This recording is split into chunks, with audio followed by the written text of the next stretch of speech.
முதலாளி இந்தாங்க. அண்ணா 2 தோசை ஒரு ஆம்லெட் 60 ரூபாண்ணே. இந்த முதலாளி. தம்பி உள்ள தண்ணி கேக்குறாங்க வை. அண்ணாச்சி வணக்கம். வாங்க. கடைக்கு கேமரா மட்டும் சொன்னீங்களோ? கேமராவா? உள்ள 2 இங்க 1. சரி அண்ணாச்சி. Few moments later.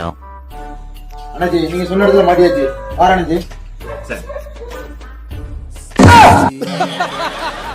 டேய் 3 பேர் எங்கடா கிளம்புறீங்க? முதலாளி திடீர்னு எங்க அம்மா ஞாபகம் வந்துச்சு, நான் ஊருக்கு போறேன். முதலாளி எனக்கு அடுத்த மாசம் கல்யாணம், நான் ஊருக்கு போறேன், நீங்களும் வந்துருங்க. முதலாளி எனக்கு போலீஸ் வேலை கிடைச்சிச்சு, நான் ஊருக்கு போறேன். டேய் என்னடா இந்த அம்போடு விட்டு போறீங்க? நீங்க கேமரா ஓடுறீங்க கடைக்கு, யார் வேலை பாப்பா? இருந்தாலும் நீங்க இப்படி பண்ணிருக்க கூடாது முதலாளி. நீங்க கேமரா கழட்டிட்டு சொல்லி அனுப்புங்க, நாங்க வரோம். இப்ப நான் அப்படி என்ன பண்ணிட்டேன்? ஏன் இப்படி புலம்பிட்டு போறாங்க?